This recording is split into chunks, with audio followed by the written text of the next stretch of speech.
ಬ್ರಹ್ಮದೇವ, ನೀನು ಪರಮಾತ್ಮನ ಪೂಜ್ಯವನ್ನು ಹೇಗೆ ಮಾಡುವೆನು?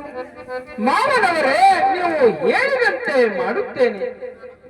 ಬ್ರಹ್ಮದೇವ, ಮಾವನವರೇ, ನೀನು ಈಗ ಹೋಮದ ಕಂಬಳಿಯನ್ನು ಹೊತ್ತು ನೇಮದ ಬೆತ್ತವನ್ನು ಹಿಡಿದು ಭಂಡಾರದ ಭರಣಿ ಹೂವೇನ ದುರುಡಿ ಸೀತಾಳ ಬೆನ್ನಿಗೆಯನ್ನು ತೆಗೆದುಕೊಂಡು ನಾನು ಕಾಶಿ ಕ್ಷೇತ್ರವನ್ನು ಮಾಡಿಕೊಂಡು ಬರುವವರೆಗೆ ನೀನು ಪರಮಾತ್ಮನ ಪೂಜ್ಯವನ್ನು ಸಂತೋಷದಿಂದ ಮಾಡಬೇಕು. ಬ್ರಹ್ಮದೇವ, ಮಾವನವರೇ, ನೀವು ಹೇಳಿದಂತೆ ವಾಮನ ಕಂಬೆಯನ್ನು ಹೊತ್ತು ನೇಮದ ಬೆತ್ತವನ್ನು ಹಿಡಿದು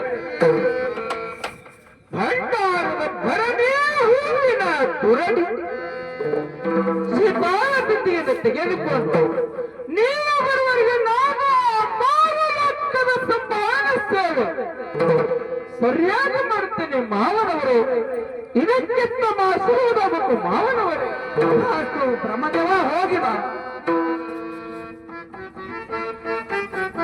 ಹೇ ಪ್ರೇಮದ ಮನೆ, ನೀನು ಲೋಚನ ದೇವಿ, ಏನ್ರಿ ಬ್ರಹ್ಮದೇವ?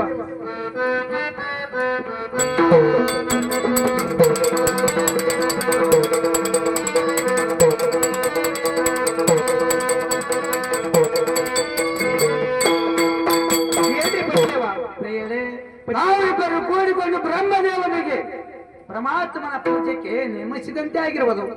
ಪತಿದೇವ, ಆ ಬ್ರಹ್ಮದೇವರಿಗೆ ಪರಮಾತ್ಮನ ಪೂಜೆಗೆ ನೇಮಿಸಿದಂತೆ ಆಯ್ತು ಪತಿದೇವ. ಪ್ರಿಯರೇ, ನಾವಿಬ್ಬರು ಕೂಡಿಕೊಂಡು ಕಾಶಿ ಕ್ಷೇತ್ರಕ್ಕೆ ಆದ್ರೆ ಹೋಗಿ ಬರೋಣ ಬಾ ಪ್ರಾಣ ಪ್ರಿಯರೇ. ಆಗಲಿ ಪತಿದೇವ, ಹೋಗಿ ಬರೋ ನಡ್ರಿ ಪತಿದೇವ.